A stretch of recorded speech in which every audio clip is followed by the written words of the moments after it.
গতিকে তাকে আমি অৱলোকন কৰিবলৈ আজি আপোনালোকৰ মাজত উপস্থিত হৈছো। আপোনালোকক বুজাব বিচাৰিছো যে পথ দুৰ্ঘটনা কেনেদৰে সংঘটিত হয়, ইয়াৰ মূল কাৰণসমূহ কি, দুই-তিনিটা কাৰণ আপোনালোকৰ মাজলৈ লৈ আহিছো। কথা আপোনালোকে জানে, তথাপিও ৰাইজৰ মাজত থকা আৱেগ তথা বিভিন্ন সমস্যাসমূহ আমি উদ্দেশ্য কৰিব বিচাৰিছো তিনিটা ঘটনাৰ মাজেৰে। আহক আমি প্ৰথম, দ্বিতীয় আৰু তৃতীয় তিনিটা ঘটনাৰ মাজেৰে ইয়াক জানিবলৈ চেষ্টা কৰো। প্ৰথম দৃশ্যলৈ আগবাঢ়িছো। প্ৰথম দৃশ্যত আমি ক'বলৈ ওলাইছো এটি মাতৃ আৰু এটা পুত্ৰৰ ঘটনা। পুত্ৰৰ হোৱাই নাই ইফালে 18 বছৰ, কিন্তু লাগে কিন্তু পাই। এতিয়া কি হ'ব, ল'ৰাটো কেনেকুৱা ধৰণৰ ঘটনাৰ সন্মুখীন হ'ব, তাকে প্ৰথম দৃশ্যত আমি জনাবলৈ বিচাৰিছো। আহকচোন চাওক আমাৰ প্ৰথম দৃশ্য। মা, অ মা, মা আৰে কালি মোৰ জন্মদিন। সেইটো নহয়, জন্মদিন বুলি মই তাক গিফ্ট লাগিব আৰু জিটি নহয়, মোৰ এবাৰ বাইক লাগিব। আৰে নহয় নহয়, আৰে মোৰ লগৰ অংকুৰে সি বাইক চলাই টিউচনত আছে, মই খোজকাঢ়ি নাযাওঁ, মোৰ বাইক লাগিব, মই ডাঙৰ হৈছো এতিয়া। কোৱালি নমা, মোৰ লাগিব বাইক, মোৰ এইটো নচলিব। মোৰ হাতত যেতিয়ালৈকে বাইকৰ চাবি আহি নাপায় মই ভাতে নাখাওঁ, মোৰ বাইক লাগিব। তুমি বুজি পোৱা নাই, মোৰ বাইক লাগিব। মই কিমান দিনৰ পৰা কৈছো, মই ডাঙৰ হৈছো এতিয়া, মই বাইক চলাব পাৰিমতো। হ'ব দিয়া, মোৰ কথাটো একো নাভাবাই, কালি এখন বাইক কিনিবি, পিছে ভালকে চলাবা। ভালকে চলাম, তুমি চিন্তা কৰিব নালাগে, মই ধুনীয়াকে চলাম, আৰু নহয় বাইক চলাব। ঠিক আছে, হ'ব দিয়া। বাইকখনটো পালে, তাৰপিছত বা কি হয়, ইফালে মই পালে 18 বছৰ লাইচেন্সটো দূৰৰে কথা। ঘটনাটো আমি দ্বিতীয় দৃশ্যত দেখুৱাম কিদৰে সন্মুখীন হয়। এটা মাতৃৰ বাবে এটা মৃতদেহ, পুত্ৰৰ মৃতদেহটো কবা হিয়াৰ পৰা কান্দোনৰ বাহিৰে বাকী একো নহয়। গতিকে ঘৰত বহু সমস্যাই থাকে, মানুহ এটা দুৰ্ঘটনাৰ লগত জড়িত হয়। গতিকে এটা দুৰ্ঘটনাৰ মাজত সামান্য দুৰ্ঘটনা নহয়, আগতে কৈ অহাৰ দৰে এটা নিথৰ দেহৰ আঁৰত থাকে বহুত নজনা কাহিনী। আহক দ্বিতীয় দৃশ্যটো চাই লওক কেনেকুৱা ধৰণৰ ঘটনা এটা ঘৰত ঘটে। এতিয়া আমি আগবাঢ়িছো দ্বিতীয় দৃশ্যলৈ।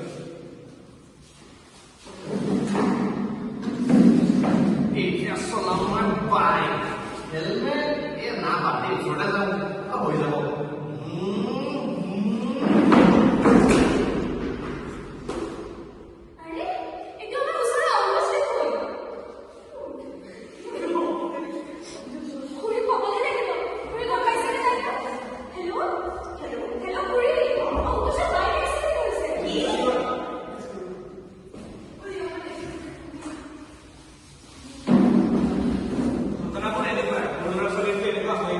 মহানগৰীৰ ইমান যান-জঁটৰ মাজত এটা মৃত্যু আমি কেতিয়াবা বহুত সহজ বুলি ধৰি লওঁ, ইয়াতো এক্সিডেণ্ট হ'ব, কিন্তু এটা এক্সিডেণ্টৰ মাজতে কিমান কথা ৰখি থাকে, সেইটো আমি আচলতে বিভিন্ন ঘটনা এটাৰ মাজেৰে বুজাব বিচাৰিছো।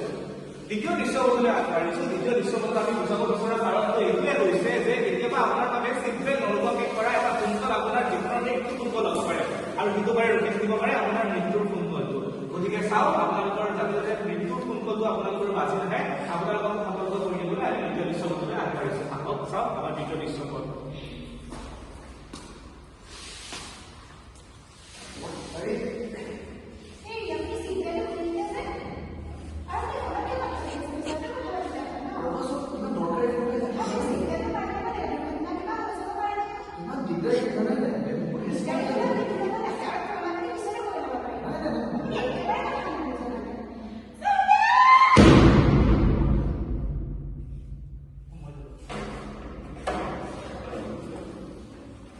সেইটোৱেতো ক'লো, চিম্পল ইউনিটবিলাকৰ কথা আপোনাৰ শেষৰ শব্দ জীৱন ফোনকলত থকা শব্দকেইটাটো আপোনাৰ জীৱনৰ শেষৰ শব্দকেইটা হ'ব পাৰে। গতিকে তাকে আপোনাৰ নিয়মবোৰ মানি চলক, যান-বাহনৰ যিদৰে কোৱা আছে ফোনত কথা নাপাতিব, পাতিলে পাৰিব ৰখাই কথা পাতক, মানুহ ৰখিব, ইমান ইমাৰ্জেঞ্চি মানুহৰ জীৱনত নাই। তৃতীয় দৃশ্যপটলৈ আগবাঢ়িছো। উৎসৱৰ সময়, উৎসৱ পাৰ্বণৰ সময়, ইফালে ঠাণ্ডা গৰমৰে আবৃত্ত। তথাপিও দুই তিনিগৰাকী মানুহৰ থকা কিছুমান কাম কাৰ্য কিন্তু তেওঁলোকৰ জীৱনলৈও কিন্তু জীৱনৰ লগতে ঘৰখনলৈও সংকট মাতি আনে। সেই ঘটনা আপোনালোকক দেখুৱাবলৈ বিচাৰিছো প্ৰদূষিত বস্তু সেৱনৰ জৰিয়তে অপ্ৰদূষিত যিটো দেশ এই প্ৰদূষিত কৰি কেনেকুৱা ধৰণৰ এটা সমস্যাৰ সৃষ্টি কৰে এইটোৱে আমি বুজাব বিচাৰিছো আমাৰ তৃতীয় দৃশ্যপটত। আহক আমি চাওঁ আমাৰ তৃতীয় দৃশ্যপট তথা শেষৰটো দৃশ্যপট।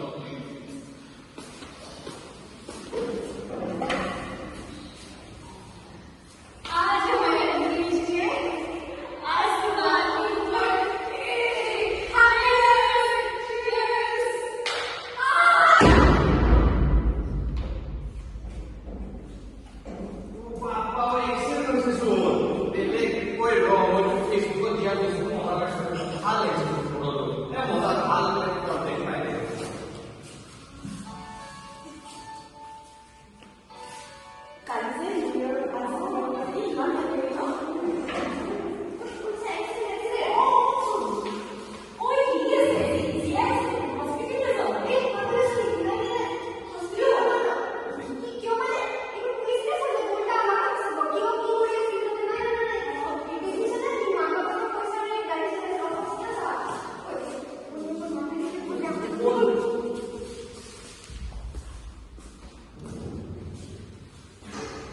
সমস্যাবোৰ এনেকুৱা ধৰণৰ কেৱল এটা দুৰ্ঘটনাত ঘটা পৰিয়ালৰ নহয়, মানুহে সহায় কৰিবলৈ আগবাঢ়িব। আপোনালোকে এনেকুৱা ধৰণৰ মনৰ এটা ঘটনা ঘটে যে আমিও যদি ভিতৰে ক'ৰবাত জীয়াই থকা মানুহজনৰ লগত হস্পিটেললৈ যাওঁ, পুলিচৰ সন্দেহৰ আৱৰ্তনে আমিও আহিব পাৰোঁ। ঘটনাবোৰ এনেকুৱা নহয়, মানৱতাৰ স্বাৰ্থ আমি প্ৰতিগৰাকীয়ে মানিব লাগিব, মানৱতা প্ৰতিগৰাকীৰ মনত থাকিব লাগিব। হয়তো আপোনালোকৰ এটা চেষ্টাই এখন ঘৰ, এটা মানুহ আৰু এটা পৰিয়ালকো বচাব পাৰে। সেন্দুৰৰ ৰং আৰু তেজৰ ৰং একেই হ'ব পাৰে, কিন্তু মূল্য যথেষ্ট বহুত। এখন গাড়ী, এখন বাইকৰ দাম 40-50 হাজাৰ টকা বা লাখলৈকে যাব পাৰে, কিন্তু মূল্য, জীৱনৰ মূল্য তাতকৈ বহুত।